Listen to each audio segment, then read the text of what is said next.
Ang taon kaming pinanatan doon sa Davao. Yung ginawa ni mga alam nila yung ayuda, yun naman yung paraan nila. That was a form of indirect vote buying prior to the campaign period. Yun talaga yun. Yung ginamit niya, so sinabi ko naman sa mga taga Davao, tanggapin nyo lang. Total, buwis nyo man yan. Yung nagsikap dyan, para may pera yung gobyerno, pera nyo rin yung kinukuha nyo. Hindi yan galing sa kanya. Pero yung mga taga-Davao matatalino na, they are intelligent voters. Akala kasi, yung claim ng mga kalaban, na kami mga Duterte daw, mga authoritarian, yun, mamatay tao, kaya takot lahat. 2 million, matatakot namin yun. Di bukas patay na kami. Kung takotin namin 2 million na yan.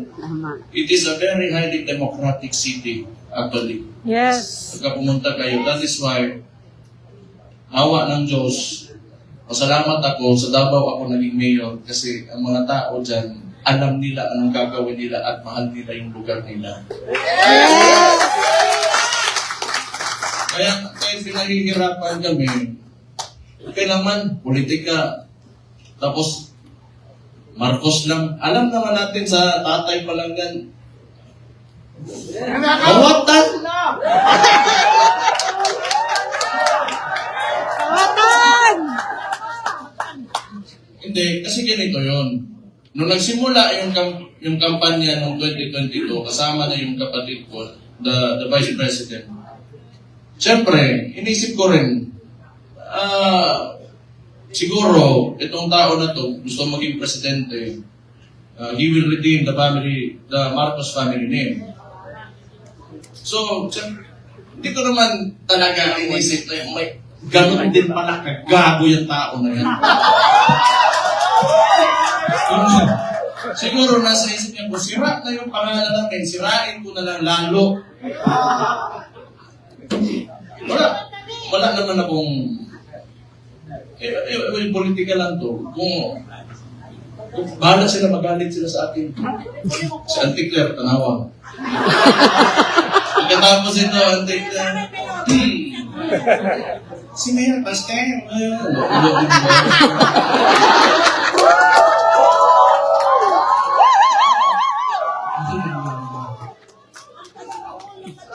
Ngayon, nagpahinga lang ako. Kasi before the midterm elections,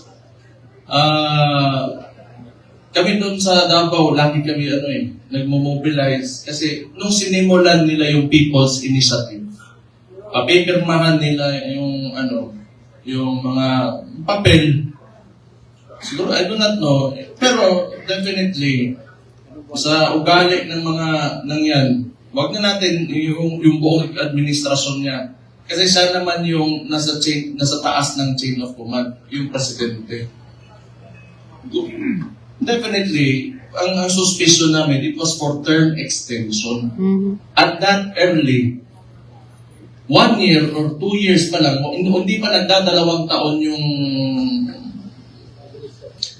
termino niya, may pa-people's initiative. Parang plebiscite yan doon na nag-gather lang ng mga tao, pinataas yung kamay, o sige, maging diktador na tayo, maging authoritarian regime tayo for 27 years. So that was the attempt of this guy, bangag nga, Nadias Malacanang karon. Kita niyo yung nasa UN dyan, yung sipon. May ChatGPT na ngayon. Hindi ko naman sinasabi kasi makukulong ako, tapos nagkakasuhan ako. Pero tingnan na lang, what are the causes of cocaine? Tingnan yung ChatGPT. How it will affect your nasal cavity. May cellphone na kayo lahat. Wala. Swindler. He is a swindler. Yung ginawa sa atin, kaya nga naniniwala tayo, kasi akala natin itutuloy niya. Ganito lang naman tayo, kaya nandito tayo lahat ngayon. Kayo. Marami tayong parallel groups. Nilapitan ako ni Sir Mike Defensor, pati ni Speaker Bepot. na nakita ko sila pagdating nila doon sa bahay ko, patay problema na ito. Parang daddy. Then, nagpahinga lang ako kasi grabe yung ano. Pero ang akala nila, tumigil na tayo. Hindi pa tayo tumigil.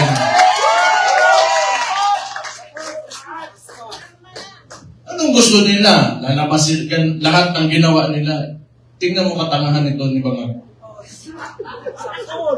Siya nagbukas ng usapin ng flood control. Kita mo ngayon, nag-backpan sa kanya, and they attempted to, lagi nilang ililiko. Doon pinakita naman namin lahat. Sa Davao, walang ghost project, may resibo kami lahat doon.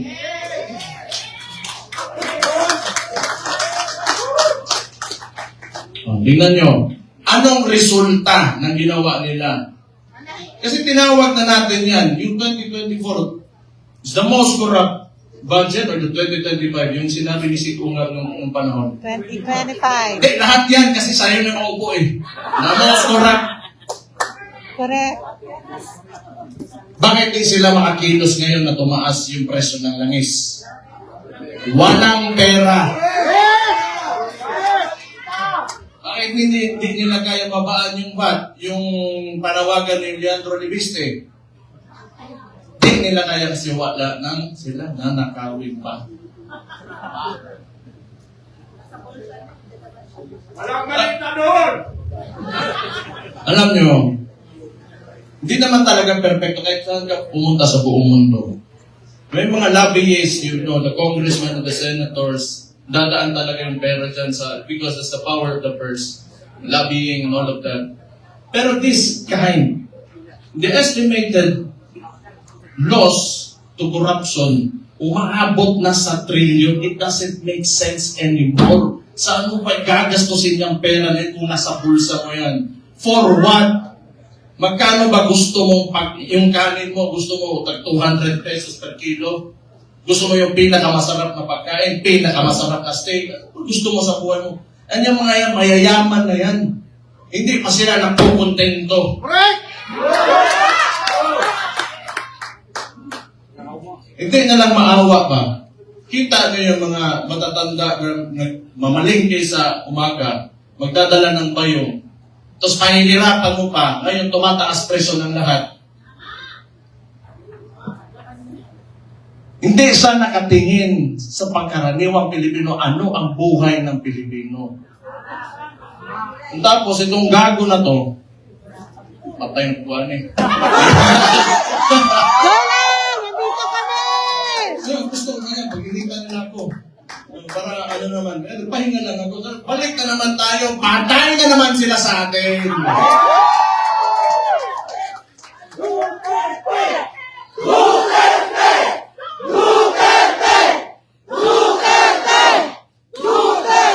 Ito pang maganda. Tayo, mga parallel groups, ilan? Pila to ka buok? 600 parallel groups. Anong sinabi ng Vice Presidente? Siya ay tatakbong presidente, kumilos na tayong lahat.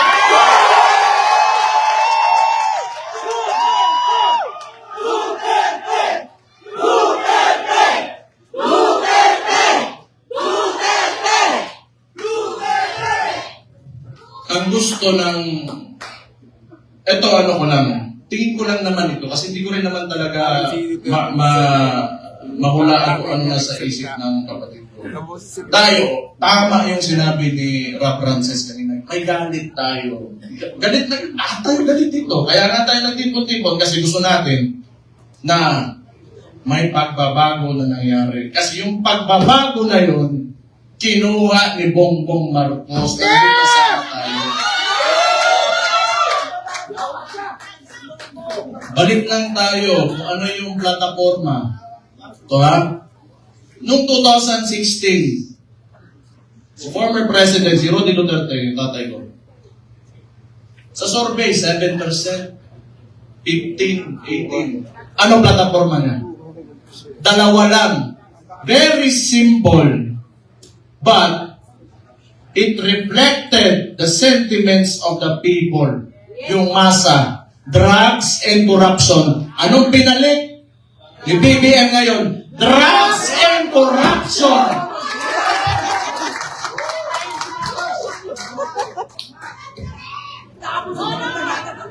Sabi ng kapatid niya, hindi ako yun, ha? O same na ba ako, attorney? Sabi ng kapatid niya, hindi ako nasabi nun, di ba? Na-addict daw yung kapatid niya, maulagin na ba?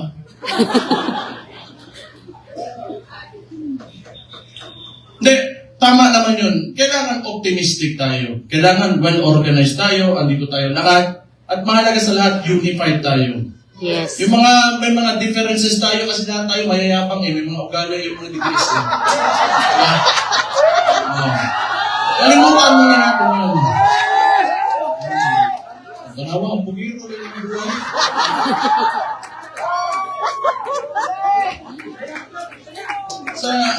Sa ngayon, kailangan organisado tayo. Kailangan kalimutan muna natin yung mga differences natin. Yes! Magkaisa tayo. Yes! At since nagdeklara na natatakbo yung principal natin, who is the Vice President, Sara Duterte, magsimula na tayong kumilos.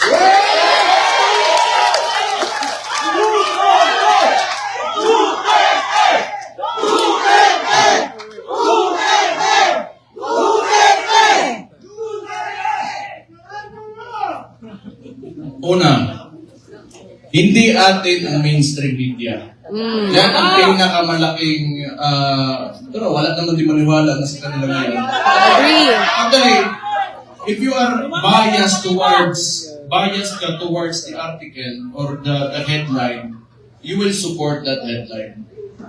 Eh, yung ano lang, traditionally, sanay kasi yung Pilipino na, or not really the Filipinos only, but the entire world, that they look up to the mainstream media kasi yun yung historically, yun talaga yung ginagamit na source of information.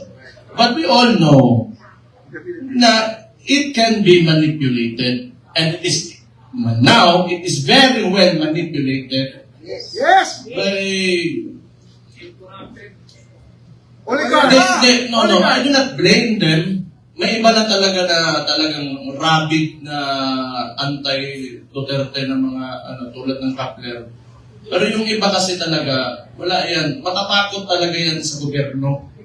Kasi yung gobyerno, yung negosyo mo, lalapitan ka lang yan. Lalapitan ka lang ng BIR, ng ipapasarado ka, takutin ka. I know this because a lot of individuals in Davao, businessmen, were even afraid to come near me. Kasi pag manalaman ng administrasyon na yan, ni Bangag, ikakat o pahihirapan, gamitin yun. The bureaucracies of government have been weaponized by this administration. Yes. So intindihin na natin yun. Intindihin na natin yun. What we can do is, we go back to the roots.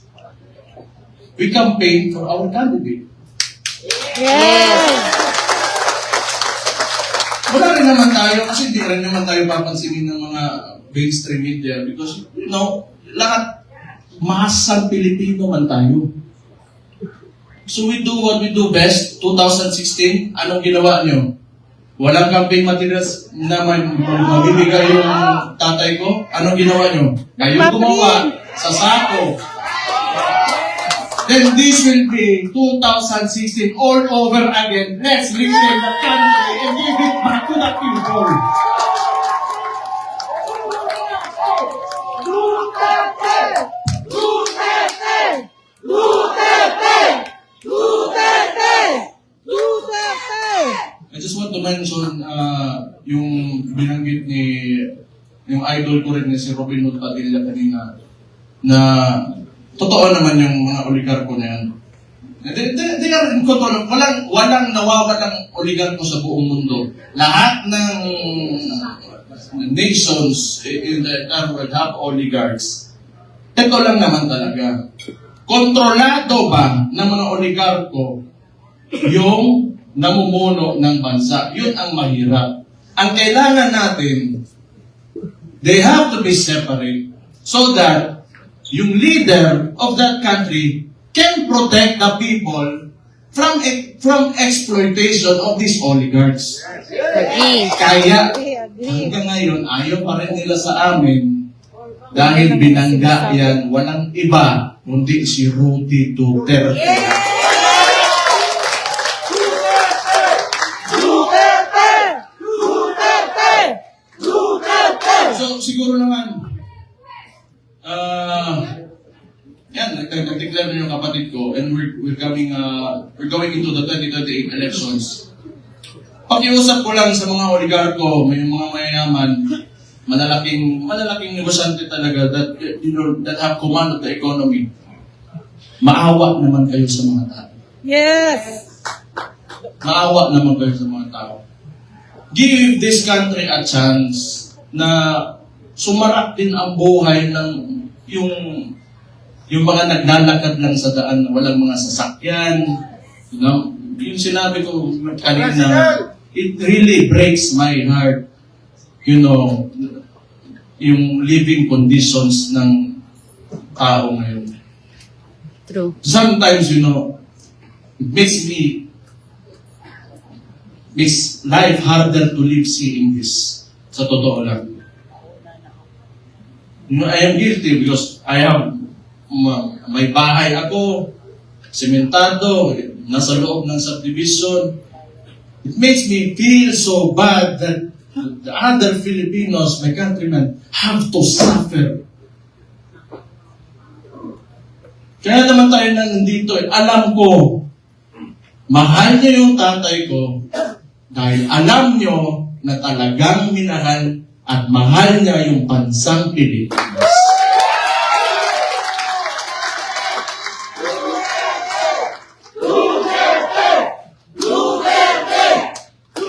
We have to, you know, turn this around. We have to make this country turn around. Hindi pwedeng ganito. Andun na tayo. Alam ko, kahit yung tatay ko nasa Netherlands, binigay sa mga dayuhan. Alam ko, nandito pa rin kayo kasi naniniwala kayo, pinakita ni Rudy Duterte na kaya pala natin angatin natin ang ating bansa. You know what? Kayong lahat mga Pilipino, do not settle for this. You deserve better. Yes. You deserve better. Sinasabi ko sa inyo, you deserve better. Hmm. Kaya, be optimistic, maniwala kayo na we can take our country to greater heights. Sinasabi ko sa inyo, alam nyo na eh. Kaya nga nandito kayo, naniniwala kayo. Just hold on to it. And someday, awa ng Diyos, talagang may Diyos talaga. And may hustisya talaga. Makakamit natin ang Pilipinas natin na pinapanaginip natin. Yes. Duterte! Isa, lahat ng politiko, kailangan bitawan natin yung mga pansarili nating gusto. We have to be selfless public servants. Unang-una yan sa lahat, kung gusto natin talaga umangat itong bansa natin. Tama. Sabihin na natin, may nagawa nangyari, bigayan ng pera, whatever. Kasi that should be enough. Nagkaroon na ngayon ng presidente na tolerated it. So what's next? Dadagdagan nyo pa? Nagpasarap na kayo ng sobra-sobra? Gusto nyo pa? You know, kung swerte na kayo sa buhay, it's time you give back to the people. Yes, yes. Huwag nyo pahirapan yung mga tao. Agree. Tama na yan. Okay na yan. Siguro yung mga anak nyo, mag-aaral sa abroad, you can eat, you know, in very nice restaurants. Tama na yan. That's okay. Isang ulo lang naman ang kailangan namin. Ang ulo ni Bongbong Marcos!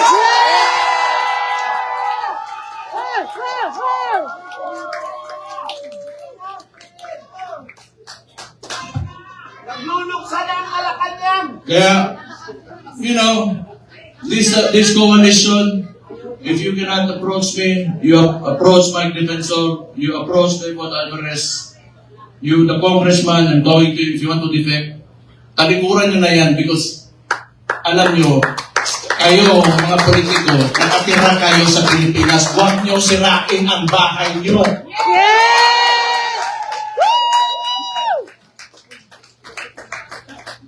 Tanawa, nasuko na po ko.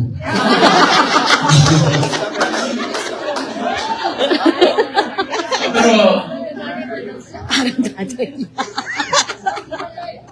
o tama yun kasi si Martin wala naman. Si Bongbong na ang sunod. Tama yan. Si Martin yung talagang mautak na marunong magmaniobra ng Congress eh. Ngayon, baka si Charis. Charis! Charis! Sino yun? Sandro! Charis. Sige, Antog Bali! Kasi narinig ko, chismis lang to ha? Chismis O, sabuy.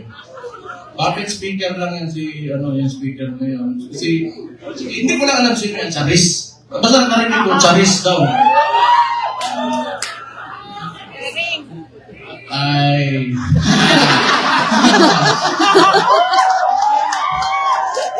Naalala niya. Basta ako, nagsalita na ako.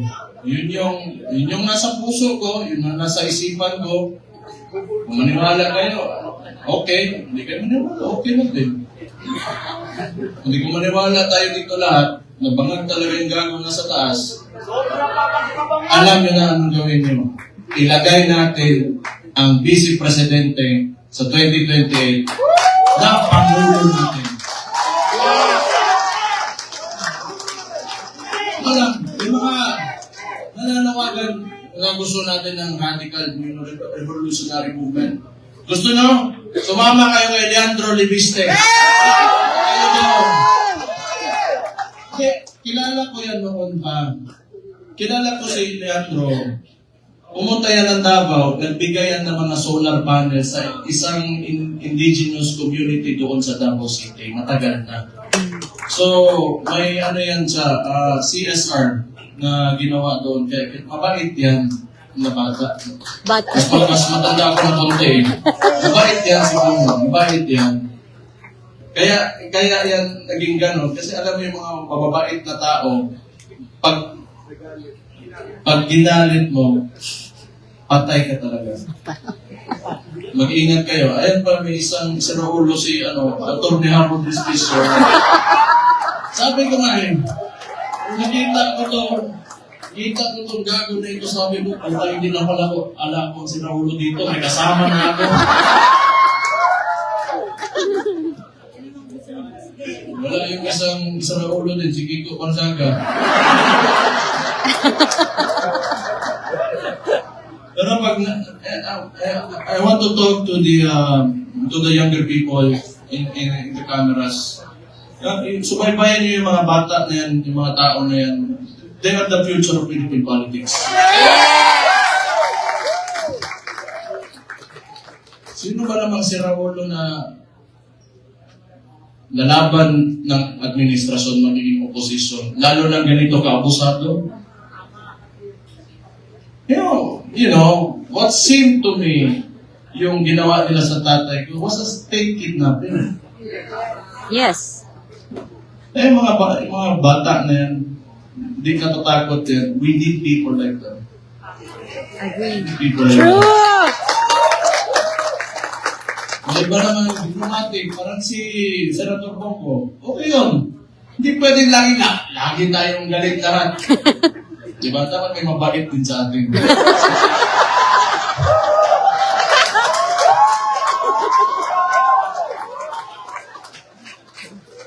Hindi, good nature na tao si Senator Bongo. So, ano ba? Kumain na kayo?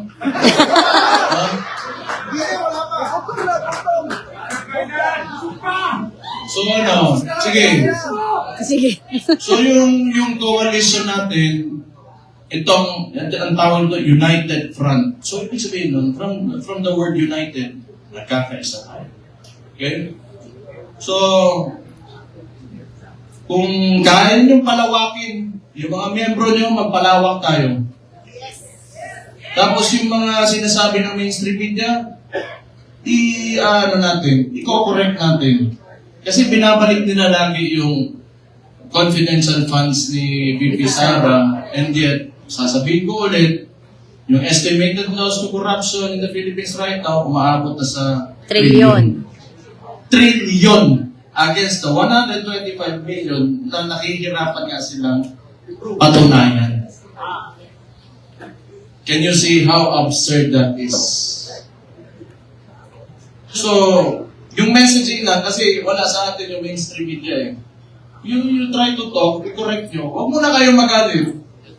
Be on a level na gusto nyo lang iparating yung opinion nyo at tingin nyo sa kung sino man makakausap nyo. So mga panya lang tayo, malinis! Wag na natin gayahin yung mga utang ina, grabe kahugaw. Dumi talaga ng politika. Ako kasi okay lang ako. Wala namang pakialam sa sarili ko. Wala talagang pakialam. Ano naman sabihin ko. Basta ako, ginagawa ko na yung trabaho ko. Pag yung araw na tumakbo ako dyan, tapos di ako nanalo, ibig sabihin tapos na ako. Yes. Pero, Ganun lang yun. you know, I've been experiencing this ever since I went into politics. No. Ever since Rudy Duterte became the president, the world is a nasty place. It's really nasty. So, tingin ko tama naman yung sinabi ng Vice Presidente. Magkampanya lang tayo, maayos. Kung ano man yung mga plataforma niya, pinakita niya na mga nagawa niya, yun ang sasabihin natin. Huwag na tayong pumatol, tama yun, huwag na tayong pumatol kasi ayaw ko rin. Ako na lang, gusto nyo. Kansawa na yung Fleur. Fleur? Gusto ko, magagalit ka naman yan eh, alam ko yun. Ante. Sasagot ka naman yan. Buwan?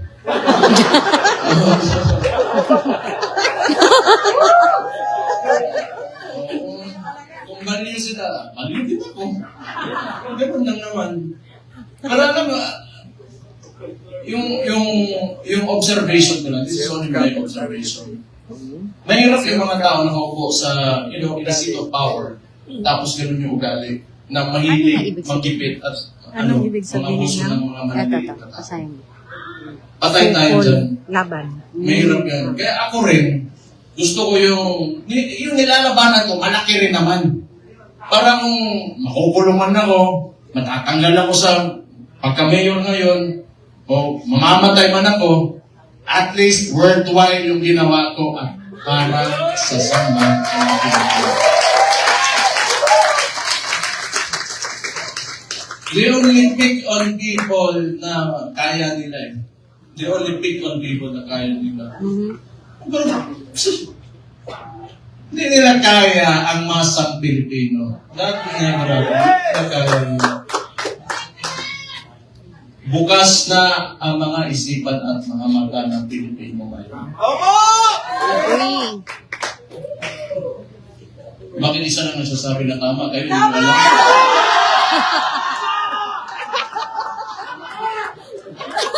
Energy level 10 nga daw eh. Instructions.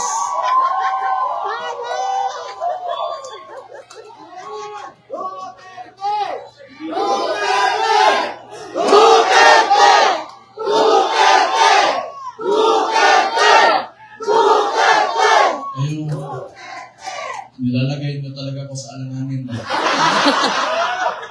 Super. Alam mo yun. Pagtatanggol ka ng Yung tumakbo, tao. yung tatakbo din yung tatay ko. Lahat kami magkakapatid, hindi talaga pumayag. Kaya isa ring value yun. Kasi alam ko talaga, pagka nahamon yun, ibibigay niya talaga buhay niya para sa inyo. Kaya hindi kami pumayag. Pero siguro, tingin ko lang, hindi ko naman pwedeng hulaan yung ano nasa isip niya, mahal niya talaga kayo at yung bayad. Yes! Kaya ngayon, pagka pumupunta ako ng Netherlands doon sa detention unit, kinakausap ko, can never imagine someone would, like an actual individual in front of me that would actually give away his freedom and his life for his country. Tama. Kahit tatay ko siya, I am so amazed. Mm. And I am very, Proud. honored that he is my father. Aww. Yes!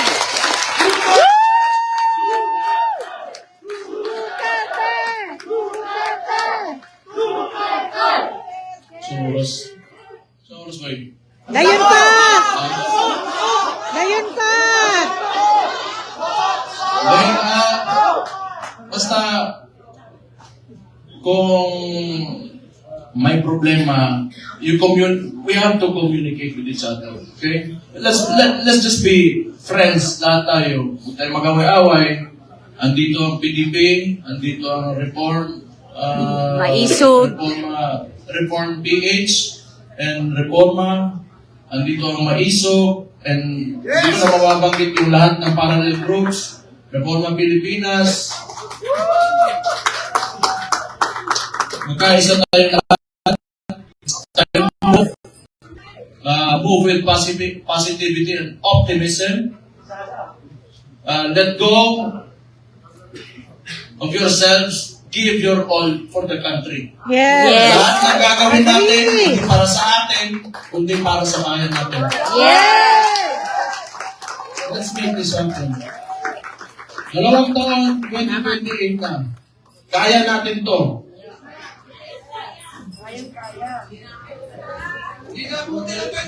The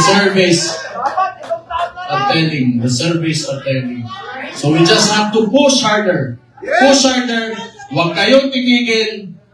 And always remember, pagka you are facing adversity, hindi kayo nag-iisa. Ako si Mayor Sebastian Duterte ng Davao City, kasama niyo. Kaya maghapon simula, mabuhay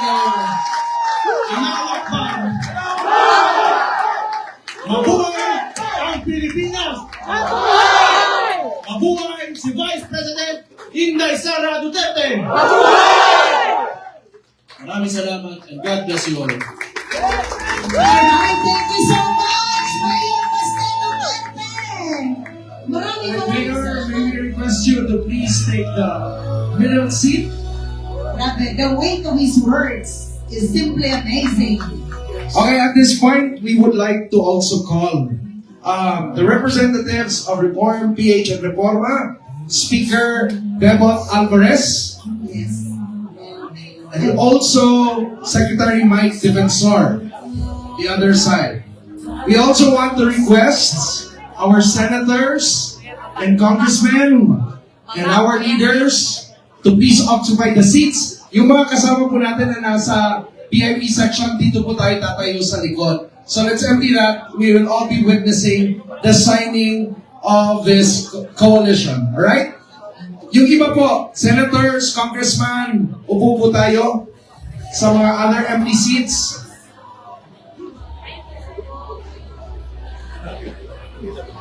And Acting Secretary Alcusi, please take a seat. Yung Attorney audience, Vic, yung audience po natin, na yung mga ibang nasa VIP section po natin, punta po tayo dito sa likod. yung nasa VIPs lang po, yung ibang audience na, please stay